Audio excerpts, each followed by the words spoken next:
Então vamos começar aí a palestra, segunda palestra aqui da trilha de Data Engineering. Meu nome é Felipe Pereira, vou falar para vocês hoje de Data Lake combinado com arquitetura Lambda, tá?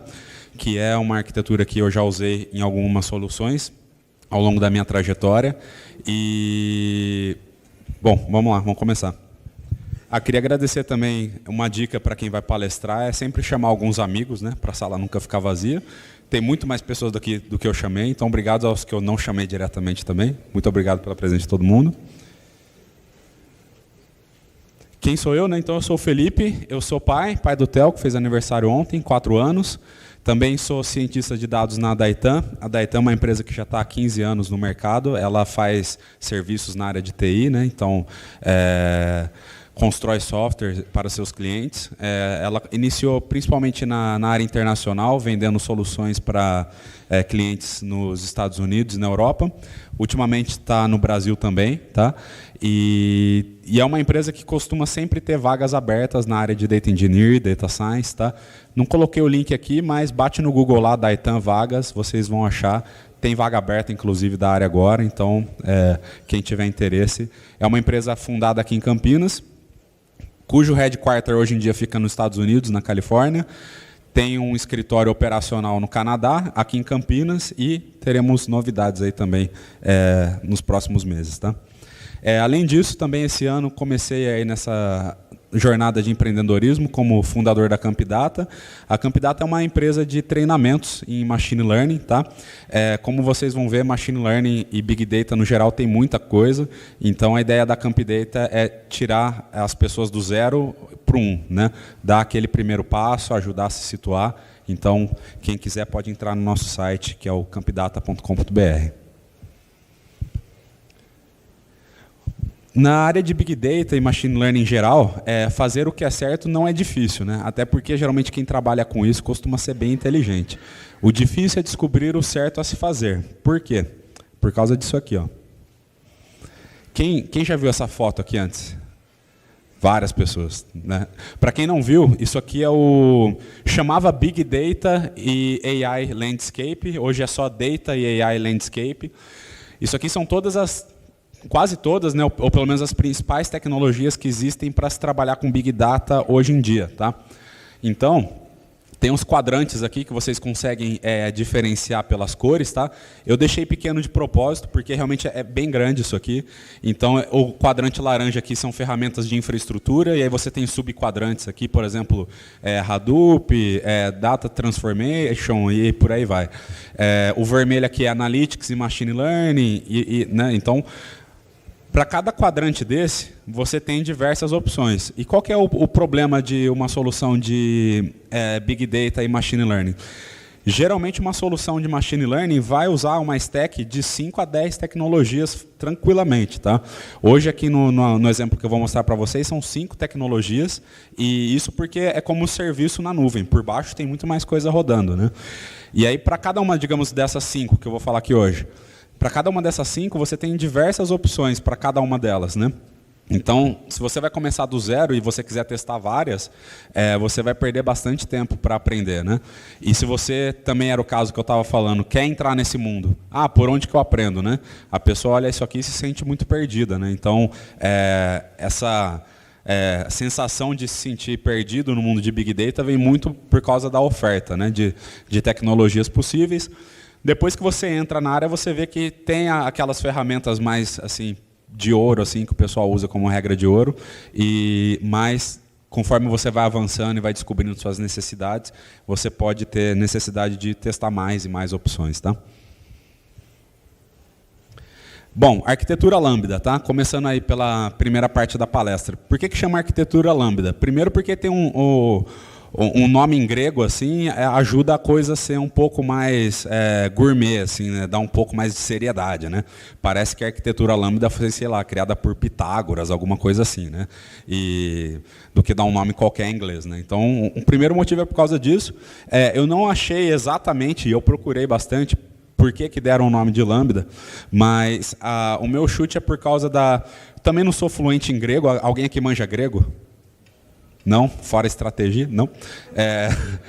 Eu acho que isso aqui são as letras do Lambda. O que eu não sei dizer é se assim, eu acho que esse aqui é o maiúsculo, esse aqui é o minúsculo, tá? Seria o LH. É isso, Adriano? Adriano é um dos caras mais cultos que eu conheço. Convidei, obrigado por ter vindo. Então, aqui, o Lambda ele faz um V, né? Seria como se fosse o nosso V. E ele exemplifica o que acontece. Tem a origem da informação, que é única, então tem um sistema gerando informação. E a arquitetura Lambda vai pegar essa informação e vai fazer um split. Na partinha de cima você vai tratar como processo batch, fazer agregação, salvar no seu data lake, aqui no nosso caso, no banco de dados. E na perninha de baixo você vai fazer um tratamento real time, fazer um monitoramento. Tá? Então a arquitetura Lambda é um Vzinho assim. Então esse acredito que seja um dos motivos que deram esse nome, além da questão da gourmetização, aí, de colocar um nome grego nas coisas. Né?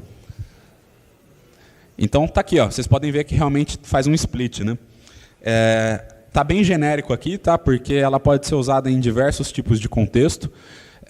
Você tem uma fonte de dados aqui, que é a origem, pode ser um sistema, pode ser um outro banco de dados de onde você está extraindo dados. Tá? A fonte dos dados vai variar conforme o seu cenário. O que é igual? Você vai ter uma perninha de batch processing e uma perninha de real time. Tá?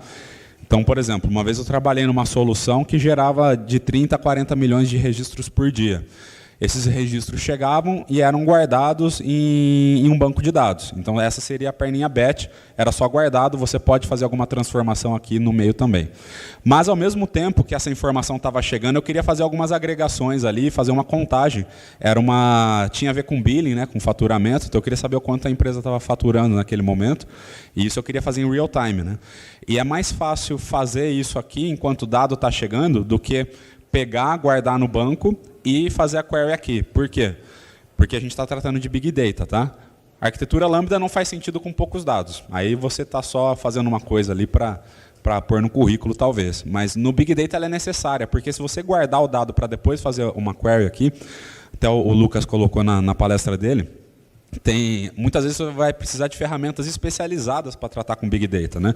O tempo de resposta não é automático. Né? Então, dada a quantidade de dados que você tem, por mais que você otimize, particione os dados, né? Então sempre vai ter um delay que muitas vezes vai... Então, vamos colocar no cenário que eu estava falando. Eu quero saber o faturamento da empresa minuto a minuto. Se eu for rodar uma query aqui no meu grande histórico de Big Data, sei lá, vai demorar 1 hora. Então já não bate, né? Eu não consigo executar em 1 minuto obter aquela informação que eu queria. Então por isso que a gente faz essa query, né? Pode ser outros tipos de processamento além de query, antes de salvar, enquanto a informação está chegando. Né? O como a gente vai ver ao longo da palestra. Então, dando uma resumidinha no que é a Lambda, né? Ela tem a perninha batch, que vai tratar aí com Big Data, dados históricos, vai pegar o dado cru e jogar em algum lugar. E tem a parte real time, que pode ser usada para monitoramento, tanto de business como de TI. Né? Então, a gente usava até a questão do faturamento. O faturamento caiu muito. Será que é porque deu algum problema no sistema, ou realmente não está vendendo? Né? E para necessidades real time de business. Né? Hoje em dia, mais e mais empresas querem ter coisas cada vez mais em real time para poder tomar decisões. Além dessas duas coisas, a perninha batch e a perninha real time, tem a serving layer, né? Porque quando você processa, tanto em cima quanto embaixo, isso aí é gravado num outro lugar depois. Aqui, a ideia que eu trago para vocês é que esse lugar depois, por exemplo, seja um data lake. Esse data lake vai receber os seus dados, você vai gerenciar esses seus dados com metadados, para ele não virar um pântano de dados, né? Para você saber o que está lá. E aí o seu data lake vai ser a fonte para tudo que a sua empresa precisar fazer. Minha empresa tem uma área de BI que precisa fazer um relatório. Ao invés da empresa ir lá em todos os sistemas e tirar uma query, ela bate no data lake. Tem a galera de ciência de dados, que vai precisar fazer um algoritmo de machine learning. A galera pega os dados no data lake. Tá? Tem uma galera de analytics, fazendo Elasticsearch, alguma coisa assim. Pega aqui do data lake. Tá? Então, a ideia nessa arquitetura é o data lake ser a sua fonte única e confiável de dados, de onde você vai... Todos os sistemas se preocupam em jogar lá, alguém, obviamente, está cuidando disso, né? Armazenando corretamente, e todo mundo que precisa ler, lê de lá. Tá? E aí a gente usa coisas baratas aqui, porque geralmente a gente está falando de Big Data, né? Então a gente usa, por exemplo, na Amazon o S3, né? Que é bem barato. Na Google, qual que é o equivalente do S3, Lucas? o Cloud Storage, tá? Que são soluções que são mais baratas e você depois lê em cima disso. Então, como que a gente faz na prática, né? Data Lake, arquitetura Lambda. A gente vai entrar numa parte mais prática agora. Alguém tem alguma pergunta dos conceitos, assim? Alguém quer perguntar alguma coisa? Não? Beleza.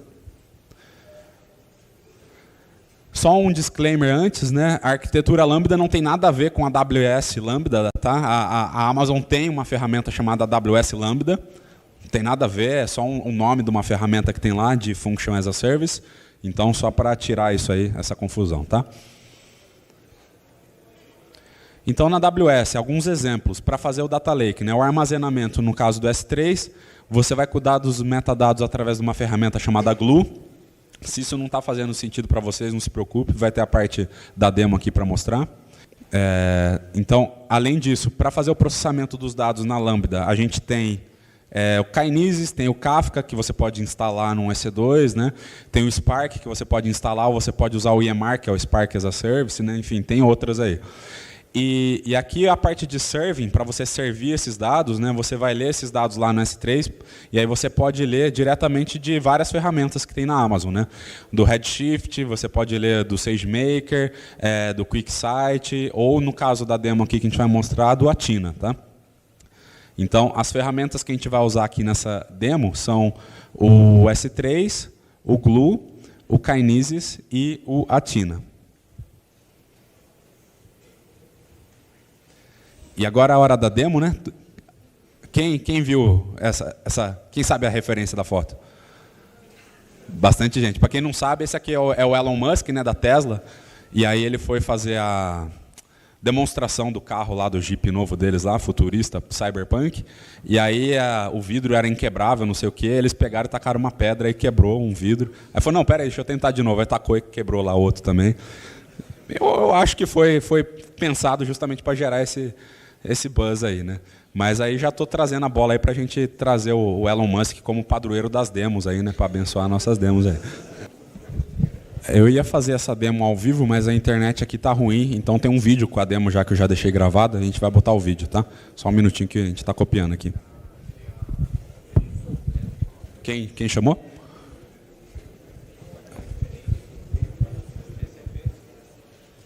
Mas de qual parte? Tá, a pergunta dele foi se na Google tem referente ao Glue, uma ferramenta referente, né? Eu não conheço. Lucas, você tem alguma coisa referente ao Glue? Que...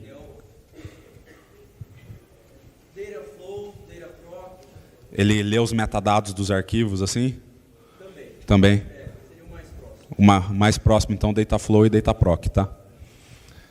Enquanto o Renato está copiando, vamos fazer algumas perguntas. Você?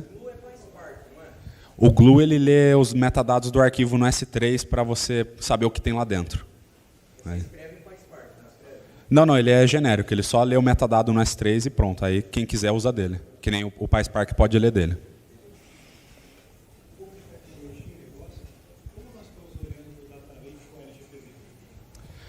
A pergunta dele, como nós estamos olhando para o Data Lake com LGPD, tá? Não sei. A gente vai ter um painel aqui hoje, a 1h, tá? Falando um painel com...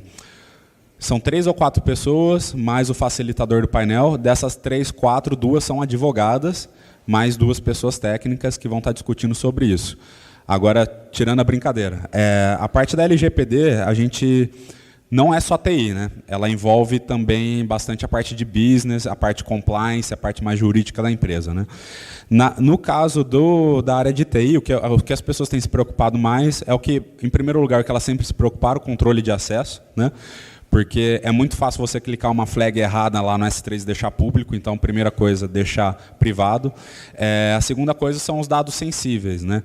Então, quando você está num data lake, dependendo da diretriz que a empresa vai seguir, ela pode salvar os dados sensíveis, que nem próprio nome, CPF, né? Empresas financeiras às vezes precisam do número do cartão de crédito. Então, isso aí ou vai estar salvo de maneira crua, mas muito restringido. Geralmente, quando isso acontece, às vezes não está nem na nuvem. Às vezes as empresas estão voltando um pouco no tempo e começando a armazenar isso em servidores dentro das empresas. Tá? E um segundo ponto é que ou pode estar na nuvem, mas ou pode estar com a segurança feita e o dado lá, ou pode estar criptografado uma coluna, que essa coluna pode ser descriptografada depois num processo posterior, se for preciso. Tá? Então, na parte do Data Lake é mais isso, é o gerenciamento de acesso, quem pode acessar, como pode acessar. Hoje em dia não é só mais fechar o acesso, mesmo quem tem acesso já está precisando de Two-Factor Authentication, né, eles estão colocando isso, e a parte de dados sensíveis também. Tá? Então, é um pouco mais por aí que afeta o Data Lake. Mais alguma pergunta enquanto a gente coloca o vídeo aqui? Não? Beleza. Bom, então vamos lá. Aqui é o dashboard do Kinesis, né, onde a gente vai começar a nossa aventura aí no Lambda e no Data Lake da Amazon. A gente vai usar o Kinesis, ele tem 4 ferramentas principais: o Data Streams, o Firehose, o Analytics e o Video Streams. A gente vai usar 2 delas, tá? A gente vai usar o Firehose e o Analytics. O Firehose, ele é o cara que pega os dados de um lugar e joga em outro. Caso ele é uma fila, ele vai receber os dados via put e vai jogar no S3. Tá? Além disso, ele vai fazer uma transformação no arquivo enquanto o dado passa por ele. Tá? Além disso, a gente vai plugar o Analytics em cima do Firehose. Então ele vai ficar olhando os dados que estão passando na fila e vai executar um select em cima delas, que a gente vai ver daqui a pouco. Então, entrando aqui no Firehose, aqui, que é a nossa fila, a gente tem, ela já está criada, tá? Aqui são apenas as informações descritivas, mas o processo de criação é muito simples, é pela própria console aqui da Amazon. Então, basicamente, você vai definir um método de entrada dos dados, que nesse caso aqui vai ser via put na fila. Você pode opcionalmente definir um método de transformação dos dados. No nosso caso aqui a gente está usando uma função lambda, que vai receber um dado que tem ali 4 colunas. A gente só vai tirar uma e gravar 3. Tá? É só isso que a função vai fazer. Só para mostrar didaticamente. E por fim ela vai jogar esses dados em algum lugar. Então esse dado transformado ele vai para o S3, dentro de um bucket, numa pasta que você define. E você tem uma opção também de gravar o dado cru da maneira que ele vem, diretamente no S3 também. E a gente vai fazer isso no mesmo bucket, numa outra pasta. Então a gente vai ter a possibilidade de ter tanto dado transformado quanto cru, porque isso é interessante em alguns cenários, né? Que você pode usar para outras funções, se você quiser. Bom, a Amazon ela já dá um gerador de dados demo aqui, que são dados fake ali de preço de ação da Bolsa dos Estados Unidos.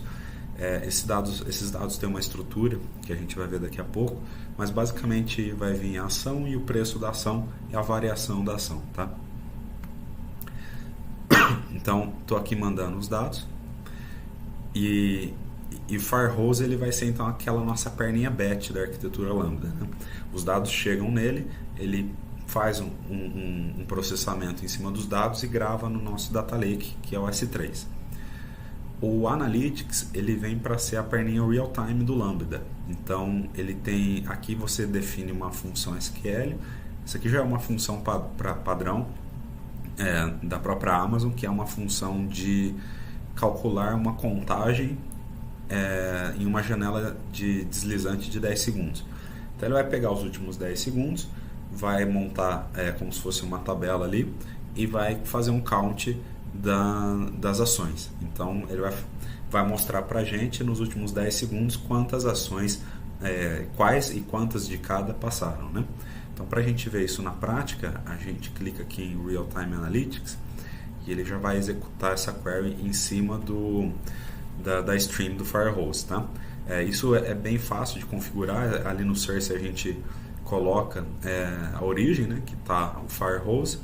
A gente já clicou na outra tela para ele mandar os dados e aqui ele está passando os dados e a gente está vendo os dados aqui passando e sendo agregados. Tá? Então isso é ao vivo, é a parte de monitoramento ao vivo. Você pode ver isso aqui na console da Amazon, ou você pode gravar essas agregações em algum lugar, no banco de dados, no S3, e consumir isso depois através de outra ferramenta também. No caso, a gente está só monitorando ao vivo. No nosso S3, a gente tem os dados enviados pelo Firehose, né? Então a gente tem aqui o Query Results, que é lá do Athena, lá na frente, a gente não viu ainda. A gente tem os Source Records, que são os dados crus, e a gente tem os dados transformados, que são os dados sem uma das colunas lá, né? A gente tirou uma das colunas, a gente já vai ver qual delas. Então no Source Records aqui, ele já cria um particionamento, né, através da criação de subpastas, que por padrão é ano, mês e dia, e hora, tá? E aí ele grava um arquivo aqui. Esse arquivo é gravado a cada buffer de dados enchido, né? O buffer ele enche a cada X registros ou por um timeout de tempo configurado lá no Firehose. Então, deu o time, ele vem aqui e cria um arquivo. Por enquanto a gente tem só um pântano de dados aqui, né? O Data Swamp. Porque você tem um arquivo jogado dentro de pastas no S3, você não faz ideia do que tem ali. Para a gente começar a desvendar isso, a gente usa o Glue. O Glue é uma ferramenta que vai verificar os metadados dos arquivos, né? O primeiro conceito é você criar um database para agrupar os seus metadados. Então, chamei aqui de GlueSet, só um nome de exemplo, tá? Dentro dele você vai criar um crawler que basicamente você vai acionar um robô que vai varrer o seu bucket e vai criar tabelas em cima disso. Então, eu tenho aqui eu rodei o crawler para o Source Records e para a pasta Transformed. Então, ele criou como se fosse a estrutura de uma tabela para cada uma dessas pastas, né? Então, ele foi lá e identificou o tipo de dados, né? Então, no dado cru, a gente tem o símbolo da ação, que ele identificou como string, o setor da empresa, string, a variação no preço, né? um campo numérico, e o preço em si. Além disso, os dados da partição onde ele está, para fazer queries mais performáticas, né? Esse é o dado cru.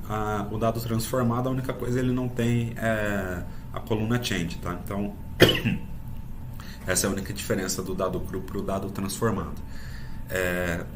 A gente tem os dados, a gente tem os metadados, a gente ainda não consumiu isso, né? Como é que se faz?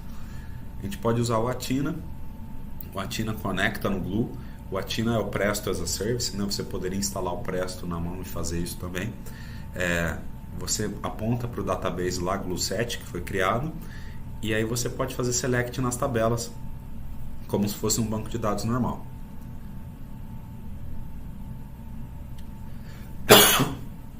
Aqui a gente pode ver o resultado, tá? E você pode usar o Athena tanto para fazer queries aqui no console, como fonte de dados. Então você pode ter um sistema batendo no Athena e fazendo essas consultas, tá? Essa é uma das maneiras de consumir dados do Data Lake, mas tem outras também, conforme a gente já discutiu. Então, obrigado, Sr. Musk, por permitir que as coisas acontecessem. Então, resumo, tá? O que aconteceu, o que a gente viu aqui? A gente viu na parte do Lambda, da perninha, né? Tem a perninha batch e a perninha real time. Na perninha batch foi o Firehose que a gente usou. Você poderia usar o Kafka, por exemplo, que é gratuito. A origem dos dados, alguém vai jogar os dados lá, né? É uma fila. Você pode opcionalmente fazer uma transformação e você vai jogar isso em algum lugar. No caso, o nosso lugar foi o S3. O Analytics, o Kinesis, ele rodou em cima, a origem dos dados dele era o Firehose, então ele ficou analisando a fila, os dados passando pela fila, para tirar métricas em cima disso. Opcionalmente, a gente não fez aqui, opcionalmente você poderia ter armazenado o resultado das consultas real-time em algum lugar para ser consumido por uma outra ferramenta. A parte do Data Lake foi feita pelo S3, né, que é um storage bem barato. O particionamento dos dados foi o próprio Kinesis que gerenciou. E os metadados é o Glue que criou ao ler automaticamente os arquivos, né? Então você não precisou definir na mão isso em nenhum lugar. E o consumo, né, a parte de serving, foi feita pelo Athena através de comando SQL. Tá? Então foi basicamente isso.